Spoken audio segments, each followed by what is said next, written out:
Hello everyone, welcome to परीक्षा zone, शिक्षा से परीक्षा तक। आप सभी का स्वागत है आपके यूट्यूब चैनल परीक्षा जोन में। तो आज हम अपना समानांतर चतुर्भुज पैरेललोग्राम पूरा करने वाले हैं, जो लास्ट क्लास में बच गया था। फिर उसके कुछ क्वेश्चंस देखेंगे, फिर उसके बाद हमने जो पहले पढ़ लिया उसके कुछ प्रैक्टिस क्वेश्चंस देखेंगे। क्योंकि बस जरूरी ये नहीं है कि हम कंसेप्ट्स पढ़ लें, क्वेश्चन की लैंग्वेजेस को भी समझना है। कुछ होमवर्क भी दूंगा आपको क्वेश्चंस में मैं, ठीक है। तो सब कुछ आज आपके लिए अवेलेबल है। तो चलिए क्लास को शुरू करते हैं। चलो, तो एक बार हम क्विकली रिवाइज कर लेते हैं, क्योंकि रिवीजन बहुत जरूरी है। नया पढ़ने से ज़्यादा अगर हम 100% ना पढ़ के 60 to 80% भी पढ़ लेंगे ना, तो भी सिलेक्शन हो जाएगा। बट जितना पढ़ा है उसका रिवीजन होना जरूरी है। तो चलिए, कल मैंने आपको पढ़ाया था, बना लेते हैं यहाँ पे एक पैरेललोग्राम। सपोज कीजिए एक पैरेललोग्राम है, ठीक है। तो पहली बात क्या पढ़ाई थी, याद है आपको, कि इसकी ये दोनों साइड बराबर होंगी और ये दोनों साइड बराबर होंगी। दूसरा क्या पढ़ाया था, अगर ये थीटा होगा तो ये भी थीटा होगा। ये 180 माइनस थीटा होना चाहिए फिर, और ये 180 माइनस थीटा, ठीक है। एक तो इससे प्रॉपर्टी क्या पता चली कि opposite angle are equal, and तो एक क्या पता चली कि बराबर वाले कोण का जोड़ 180 होना चाहिए। इन दोनों एंगल को जोड़ोगे तो 180 जोड़ आएगा। देख लो, 180 माइनस थीटा प्लस थीटा, तो थीटा से थीटा कट गया तो कितना आएगा, 180, ठीक है। समझ गए, क्लियर। चलें आगे। चलिए, नेक्स्ट प्रॉपर्टी क्या बताई थी आपको, इसको क्लियर कर देते हैं। नेक्स्ट प्रॉपर्टी देखिए, सेकंड प्रॉपर्टी क्या बताई थी कि भाई नंबर आगे पीछे हो सकते हैं, प्रॉपर्टी समझ लेना। अगर मैं एक डायगोनल डालता हूं तो ये वाला एरिया और ये वाला एरिया इक्वल होगा, ठीक है। अगर एक ऐसे डायगोनल डालता हूं तो ये वाला इसके इक्वल और ये वाला इसके इक्वल होगा, ठीक है। समझ गए, इतनी बात जानी थी इसमें हमने डायगोनल डालने के बाद, ठीक है।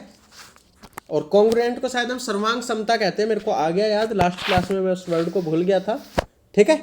चलें आगे। और इसके बाद मैंने क्या बताया था कि कभी भी ये इक्वल एंगल, जो ये एंगल होगा, इसको इक्वली डिवाइड नहीं करेंगे, जैसा कि क्वाड्रिलेटरल में कर रहे थे पहले, ऐसा नहीं होगा। इसको इक्वली डिवाइड हम नहीं करेंगे, तो ये गलत बात है, ठीक है। चलें आगे। और क्या बताया था, और आपको मैंने बताया था कि इसके एक फॉर्मूला बताया था आपको, इसके डायगोनल के स्क्वायर का सम किसके इक्वल होगा, 2 टाइम्स ऑफ इसकी साइड के स्क्वायर के सम के, ठीक है। ये फॉर्मूला बताया था एक आपको, क्लियर। फिर एक एरिया निकालने का फॉर्मूला बताया था, क्या, AH1, वो क्या था फॉर्मूला, डायग्राम बना के बता देता हूं मैं जल्दी से। वो ये फॉर्मूला था, अगर एक ऐसे डायगोनल डाला हुआ है, अगर यहां से H1 हाइट डाल ले और यहां से इस पे H2 हाइट डाल ले, ठीक है, इस पे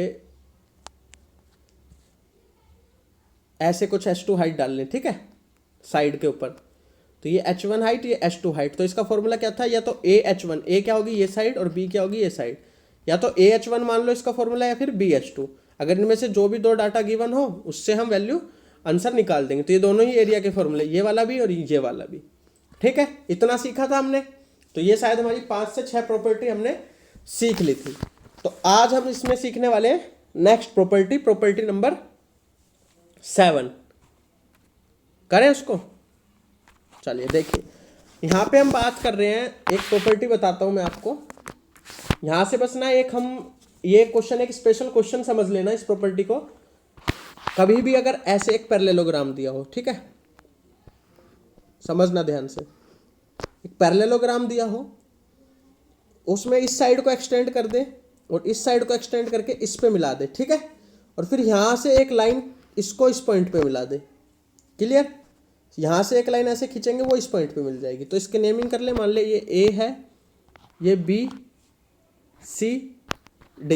एक पूरी स्टेटमेंट होगी, क्वेश्चन आएगा ऐसे कि BC extended to Q and join DQ and join AQ and join B at point P। तो ये पॉइंट क्या हो जाएगा हमारा, कलर चेंज करके दिखाता हूँ, ये पॉइंट हो जाएगा हमारा P पॉइंट, ठीक है। तो इतनी बात समझ में आई। तो यहाँ से हमें ये पता चलेगा, मेन बात बताता हूं, कि जो इस वाले ट्राइंगल का एरिया होगा, इस वाले का ADP का, वो किसके इक्वल होगा, इस वाले के इक्वल, ठीक है, इस वाले के इक्वल। और जो इस वाले का एरिया होगा वो किस वाले के इक्वल होगा, इस वाले के इक्वल। क्लियर, इतनी बात आई समझ में। तो ये चीज हमने यहां से सीखी है। क्यों, देखो ये क्या साइड है बी, इसको एक्सटेंड किया गया तो ये भी क्या होगी बी, तो ये दोनों साइड होगी हमारी इक्वल। ऐसे हमें पता है ये भी बी है। क्लियर, तो इस तरीके से हमने इसको प्रूफ कर लिया कॉन्ग्रुएंसी लगा के। तो बस मैं इतना ही बताना चाहता था इसमें कि ये एरिया इक्वल होता है। क्लियर, समझ आई बात। अब करते हैं हम इसकी एक और प्रॉपर्टी रह गई थी, उस प्रॉपर्टी को और कर लेते हैं। ठीक है, चलिए तो इसकी लास्ट प्रॉपर्टी देखते हैं। तो इसमें क्या कहता है, एक हमारे पास क्या है, पैरेललोग्राम है। ठीक है, एक क्या है हमारे पास, समानांतर चतुर्भुज है।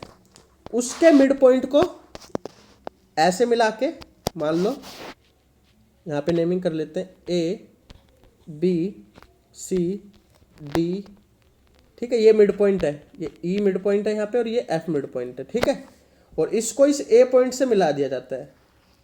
तो अब यहाँ पे पता है क्या किया गया, क्या पूछा है हमसे, यहाँ पे पूछा हमें इसका एरिया, इसका एरिया, इसका एरिया और इसका एरिया क्या होगा।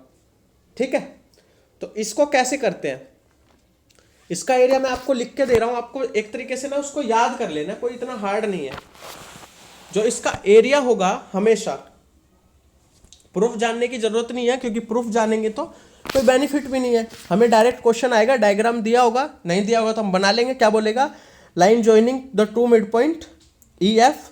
ठीक है, फिर उस पे से दो लाइन ऐसे ड्रॉ की जा रही हैं और वो ए पॉइंट पे मिल रही है, वो आपको क्वेश्चन की स्टेटमेंट में पूरा मिल जाएगा। तो हम क्या करते हैं, इसका पूरा एरिया मान लेते हैं। टोटल एरिया कितना, 8।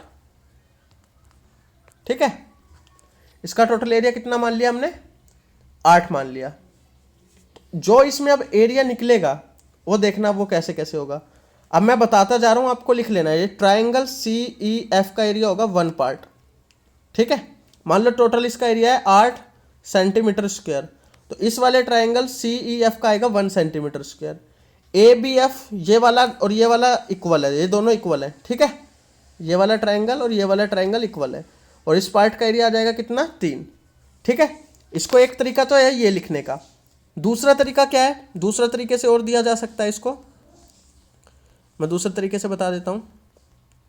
दूसरे तरीके से कैसे बोलेगा कि जो ये वाला एरिया, एरो डाल के डाल देता हूं मैं यहाँ पे, ये तो 3/8 है, ये वाला 1/8 है, और ये वाला 2/8, और 2/8 को कैसे ले देगा वो 1/4, और ये भी क्या हो जाएगा 1/4। तो ये वाले दो तो हो गए हमारे 1/4, 1/4, ये हो गया 1/8 और ये हो गया 3/8। ठीक है जी, तो आपको इतनी बात आ गई समझ में। तो ये ना आपको एक फॉर्मेट याद कर लेना है डायरेक्टली, क्योंकि इसका प्रूफ जानने का कोई बेनिफिट नहीं है। अगर मैं आपको प्रूफ बताऊं स्कूल की तरह लंबा हो जाएगा, कोई बेनिफिट नहीं उसका, आपको यूज नहीं करना है कहीं पे। तो आपको ये चीज ध्यान रख लेनी है। ठीक है, चले आगे। चलिए, अब इसके कुछ क्वेश्चंस रह गए थे हमारे लास्ट क्लास में, वो क्वेश्चंस करेंगे। ठीक है, आज मैं आपको बताऊंगा कि कौन सा क्वेश्चन नोट करना है। ठीक है, जो होमवर्क के क्वेश्चन दूंगा अगर वो आपसे सोल्व हो जाए तो ठीक है, नहीं सोल्व हो तो वो आपको नोट्स में लिख लेने हैं। और जो क्वेश्चन क्लास में कराऊं वो साथ साथ मेरे करना, अगर सोल्व हो जाए तो नोट नहीं करने हैं, और ना सोल्व हो तो नोट कर लेना। ठीक है, बट जो क्वेश्चन मेरे को नोट करना है सोल्व होने के बाद भी, उसको नोट कर लेना। तो चले क्वेश्चन की तरफ। तो ये क्वेश्चन था, ये तो हमने लास्ट क्लास में कर लिया था। ये वाला नोट करना है, मैं बताता जाऊंगा किसको नोट करना है किसको नहीं, ये वाले को नोट में लिखना है अपने। ठीक है, चले आगे। चलिए, या अब अगर आपको लगे कि कोई अच्छा क्वेश्चन है, मैं मना कर रहा हूं लिखने के लिए, फिर भी आप लिख सकते हैं, आपकी मर्जी है। ठीक है, अब ये वाला क्वेश्चन करते हैं। ये वाला शायद हमने लास्ट क्लास में नहीं किया था, अगर किया भी था मुझे याद नहीं है, तो इसको हम क्या करेंगे, दोबारा से कर लेंगे। ठीक है, तो क्या क्वेश्चन है पढ़िए। ABCD एक पैरेललोग्राम दिया हुआ है हमें। ठीक है, यहां पे बना लूं पैरेललोग्राम, हिंदी में बोलूंगा भाई। ABCD एक समानांतर चतुर्भुज दिया हुआ है, ABCD। ठीक है, P and Q are mid point of the side BC and CD। क्या कह रहा है, P और Q मिड पॉइंट है, मतलब मध्य बिंदु है किसके, BC के। और लो नई लाइन ले लेते हैं, BC का मध्य बिंदु P है और इसका CD का मध्य बिंदु Q है। ठीक है, इसको मिला देते हैं हम। अब याद आ जाएगा आपको जैसे वो मध्य बिंदु बोलेगा कौन सा क्वेश्चन है। ठीक है, अब क्या है कि उसने क्या कहा कि area of triangle A B C, हमें ए बी सी का ट्राइंगल का एरिया दिया हुआ है। ए बी सी ट्राइंगल का एरिया दिया हुआ है, कितना दिया हुआ है हमें? 12। ठीक है, तो हम सबसे पहले ना इसको क्या करेंगे, ऐसे मिला लेंगे। क्लियर। अब मैं एक छोटा सा और बना रहा हूं यहां पे। ठीक है, ये पैरेललोग्राम ही है। अगर इस वाले का एरिया 12 दिया हुआ है तो मैंने बताया था ना इन दोनों का एरिया इक्वल हो जाएगा, क्योंकि ये दो इक्वल एरिया होते हैं, ये वाला और ये वाला। तो इसका टोटल का एरिया कितना हो जाएगा? 24। तो यहां से क्या पता चल गया आपको कि क्या हो जाएगा? इसको हटा देते हैं और ये इधर हो जाएगा 24। तो 24 एरिया हो गया इसका। अब समझना ध्यान से, मुझे पता चल गया पूरे का एरिया कितना है? 24।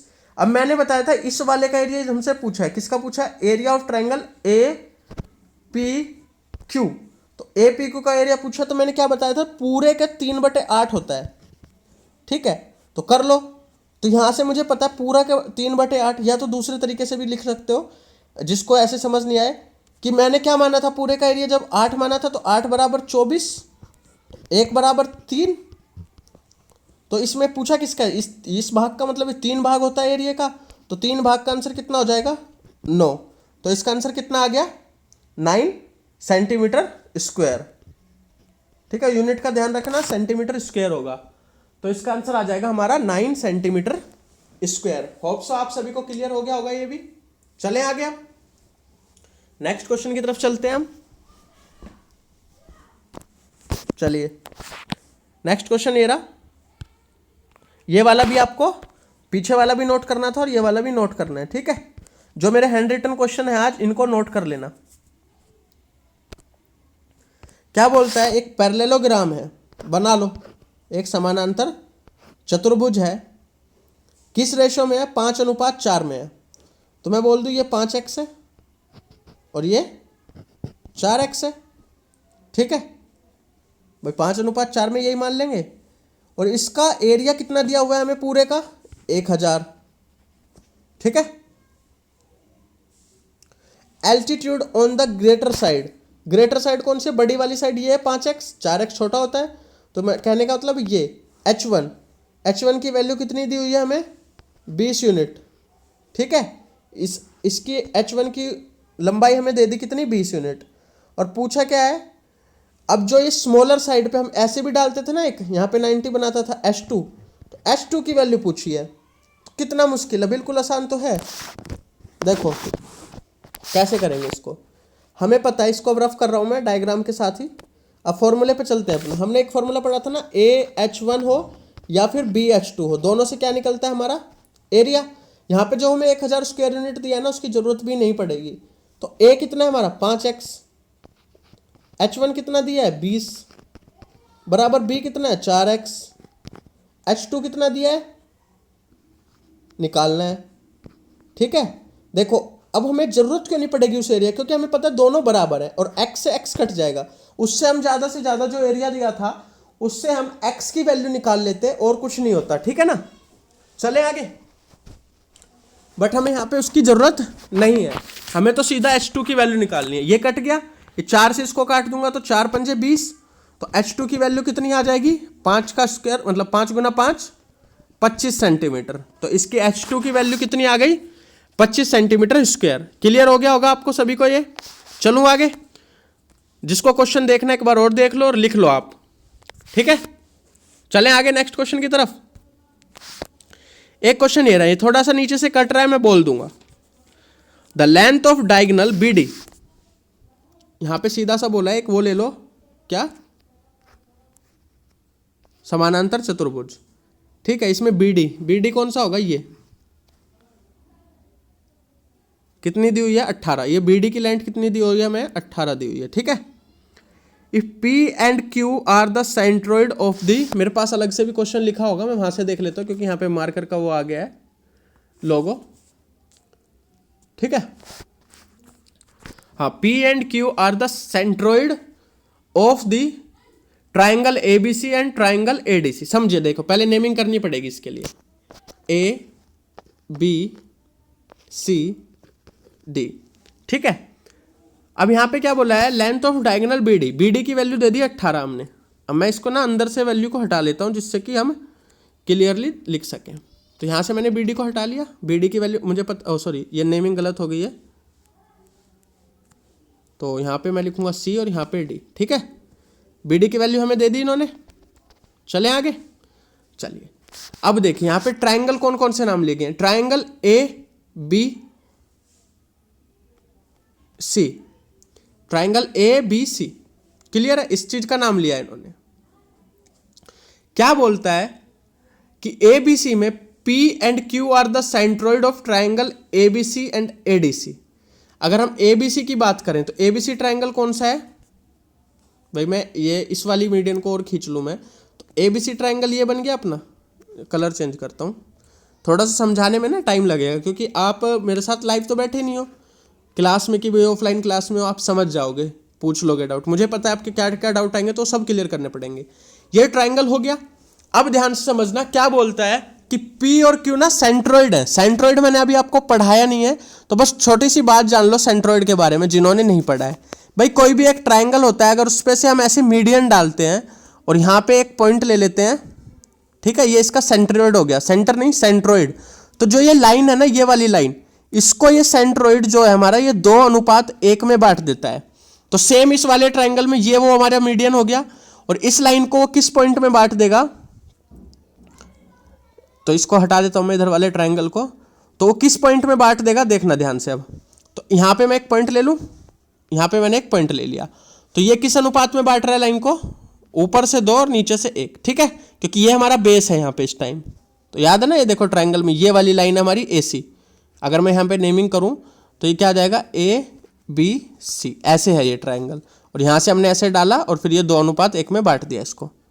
क्लियर, चलें आगे। तो ये आ गई समझ में, और इस पॉइंट को नाम क्या दे दिया, P पॉइंट। जो ये मैंने डॉट लगाई है ना अंदर ब्लू वाली, इसका नाम क्या है, P पॉइंट। ठीक है, लिख लेना आप अपने नोट्स में, बड़ा डायग्राम बनाओगे। अब ये इधर वाली लाइन है ट्राइंगल ADC। अब इस वाले ट्राइंगल की बात होगी, इसमें भी सेम प्रोसेस है, सेम लाइन है। ठीक है, समझ गए। तो इसमें भी ये वाली लाइन पे एक पॉइंट होगा, और ये भी 2:1 में बटेगी, 2:1 में। ठीक है, पता चल गई इतनी, क्योंकि हमें पता है सेंट्रोइड हमेशा जो हमारा लाइन होती है उसको 2:1 में बांटती है। अब पूछा क्या है, line of segment PQ, P point तो ये रहा और Q पॉइंट ये रहा, तो मतलब ये लंबाई पूछ ली हमसे।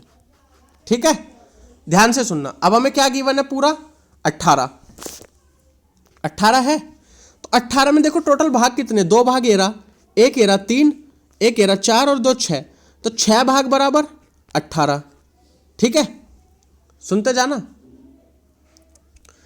और इसमें 3 भाग की वैल्यू निकाल लूँ मैं, 3 भाग की क्या, 1 भाग की वैल्यू निकालूँ तो कितनी आएगी, 3 आएगी, 6 से कट गया ना, 6 3 18, 1 भाग की वैल्यू 3। और देखो ये यहाँ से यहाँ तक 1 भाग था ना, देखो कलर चेंज करना पड़ेगा फिर से। अब ये कलर ले लेता हूँ मैं, यहाँ से यहाँ तक ये 1 भाग था और यहाँ से यहाँ तक 1 भाग, तो ये टोटल जो लेंथ हो जाएगी ये हमारी 2 भाग हो जाएगी। ठीक है, थोड़ा सा आपको समझाने के लिए मैंने ज़्यादा ही इसमें कलरफुल कर दिया है ये एरिया। हमें मतलब ये लाइन की लेंथ बतानी है, तो 1 की वैल्यू 3 है, तो 2 की वैल्यू कितनी हो जाएगी, 6। तो इसका आंसर क्या आ जाएगा, 6 सेंटीमीटर। तो ये क्वेश्चन ऐसे करना था। इसमें थोड़ी सी ट्राइंगल की प्रॉपर्टी लगी जो अभी पढ़ाया नहीं है, इसलिए क्वेश्चन मैंने आपको अच्छे से बता दिया। ठीक है, चले आगे। एक क्वेश्चन ना मैं आपको अपनी तरफ से दे रहा हूं, पहले उस क्वेश्चन को और करके दिखाना मुझे। क्वेश्चन लिखिए,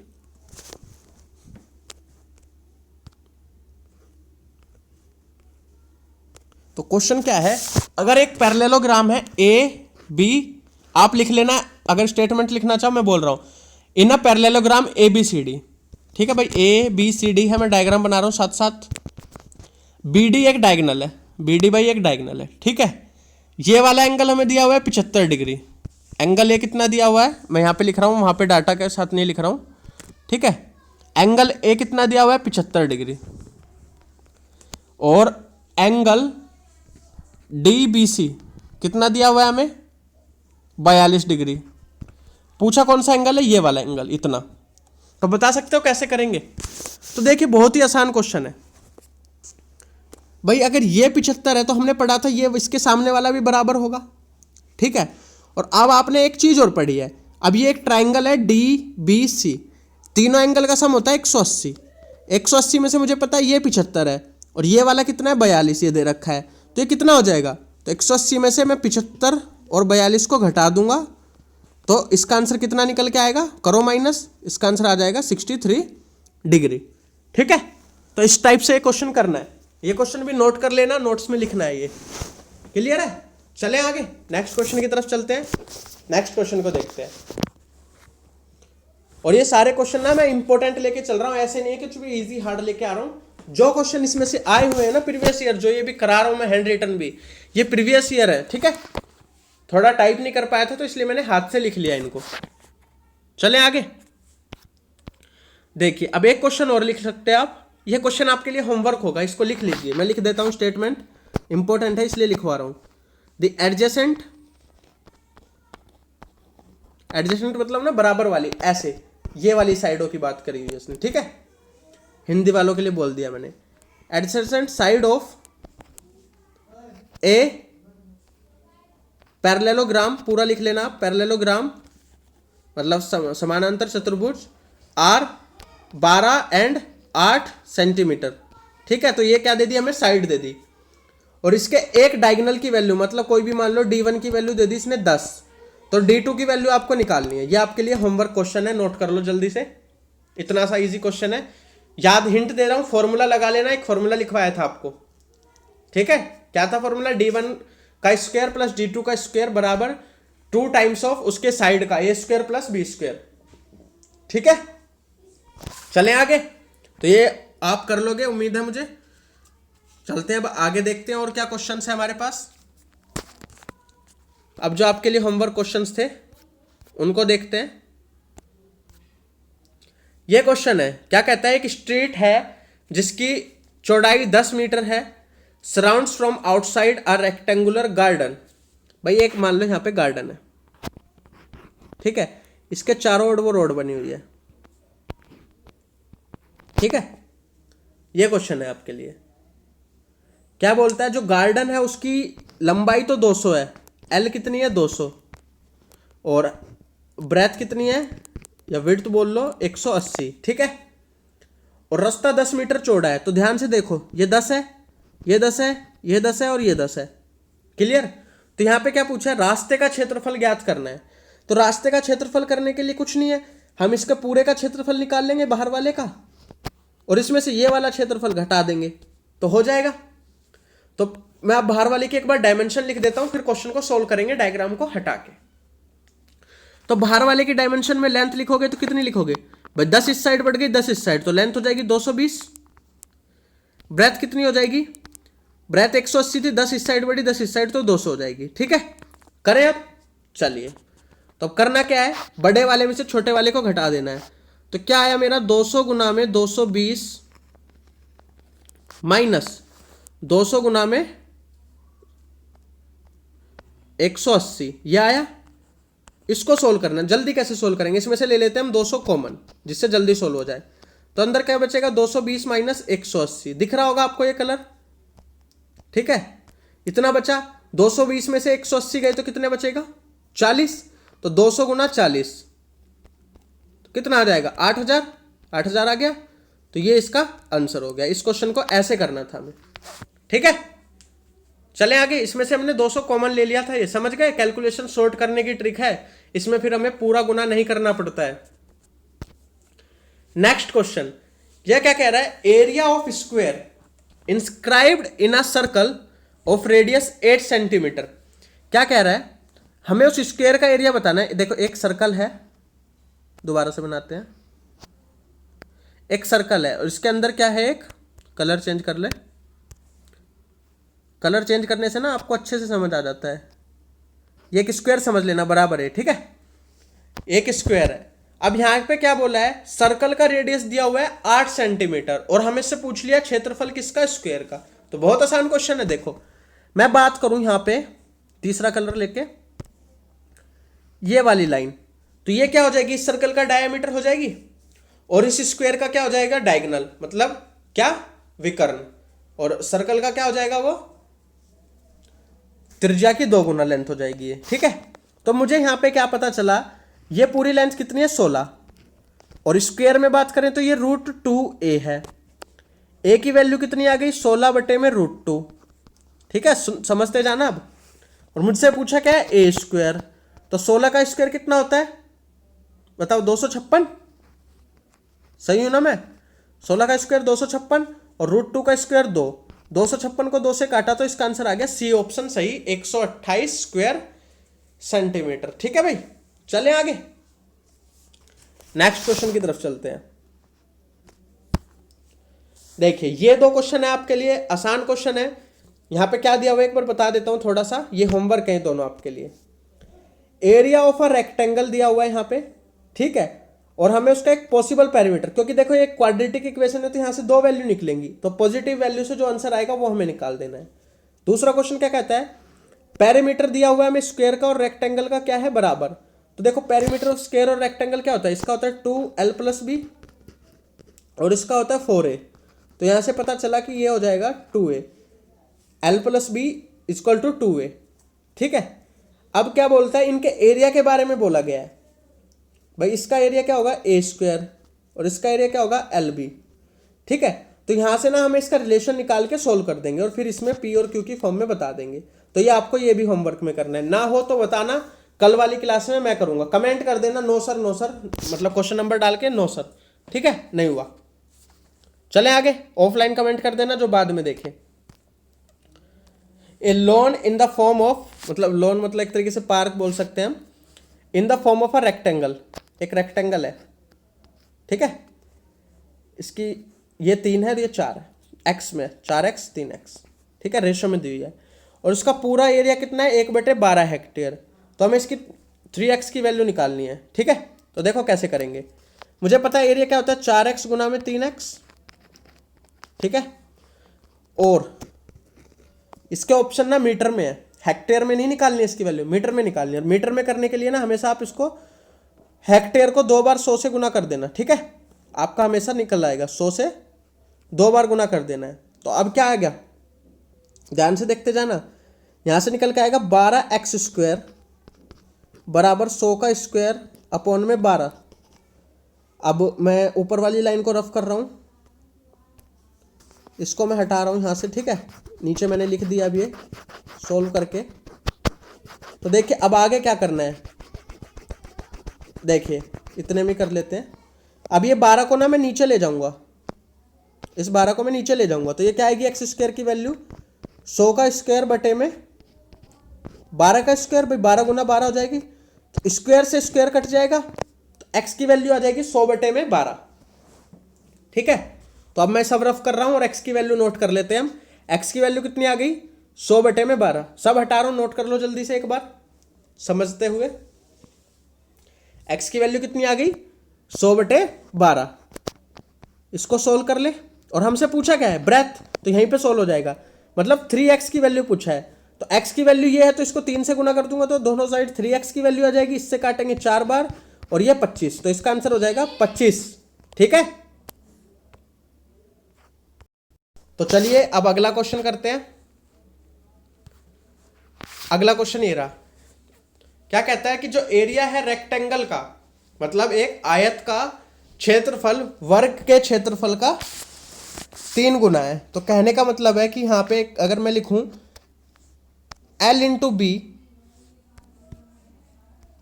ये रहा क्वेश्चन, L × B किसके बराबर है 3 टाइम्स ऑफ A²। भाई 3 गुना हो गया ना, देखो ये किसका होता है वर्ग का, और इसके 3 गुना किसका हो जाएगा बराबर आयत के, ठीक है, यहां पे पता चल गया। और हमें बताया गया कि लेंथ L कितनी दी हुई है 20 सेंटीमीटर और ब्रेथ कितनी है 3/2 टाइम है किसके साइड के स्क्वायर के, ठीक है। तो देखो क्या गिवन है, इसको मैं रफ कर रहा हूं एक बार, इक्वेशन जो लिखी हुई है, चलो ऊपर लिख लेते हैं। L की वैल्यू कितनी हो गई 20, ब्रेथ की वैल्यू हो गई 3/2 ऑफ A, और ये बराबर किसके 3A² के। तो यहां से क्या निकल जाएगा, A से A कट जाएगा एक, ठीक है, 3 से 3 कट जाएगा, 2 से 20 कट जाएगा 10, तो ए की वैल्यू कितनी आ गई भाई हमारी? 10 आ गई। लो बस ये हो गया क्वेश्चन, छोटा सा था। लैंग्वेज समझ गए तो हम कर लेंगे, ठीक है। जो चीज समझना है ना और जो क्वेश्चन समझना है नेक्स्ट क्लास में फिर से करा दूंगा, नहीं तो इसको बैक करके देखना वीडियो को। आप बोल दिया करो कि ये क्वेश्चन समझ नहीं आया कमेंट में, फिर मैं समझ जाऊंगा कि आपको यहाँ प्रॉब्लम है। जब भी वीडियो देखो ना पूछ लेना क्वेश्चन, फिर वहां से आप टेलीग्राम ग्रुप ज्वाइन कर लेना, वहां पे मैं एक्टिव रहता हूं, वहां पे आपको सारे जवाब मिल जाएंगे, ठीक है। कभी भी आप चाहे इस वीडियो को देख रहे हो लाइव या ऑफलाइन। चले आगे, ये क्वेश्चन है अगला। पेरीमीटर दिया हुआ है और लेंथ दिया हुआ है रेक्टेंगल का। कहने का मतलब क्या है, 2l प्लस बी की वैल्यू दी हुई है 40, उसमें से l की वैल्यू भी बता दी कितनी है 12, तो हम l की वैल्यू यहां पे रख लेते हैं 12, ठीक है। l की वैल्यू कितनी दी हुई है 12, तो b की वैल्यू बतानी है, ये भी कोई क्वेश्चन है। तो क्या हो जाएगा 24 प्लस 2b बराबर 40। 2b की वैल्यू क्या आ जाएगी, 40 में से 24 गए तो 16, b की वैल्यू कितनी आ जाएगी 8, 2 से कट जाएगा ये 8 पर, तो b की वैल्यू आ जाएगी 8 मीटर। तो इसका आंसर कितना हो गया, बी ऑप्शन 8 मीटर सही है आंसर इसका, ठीक है।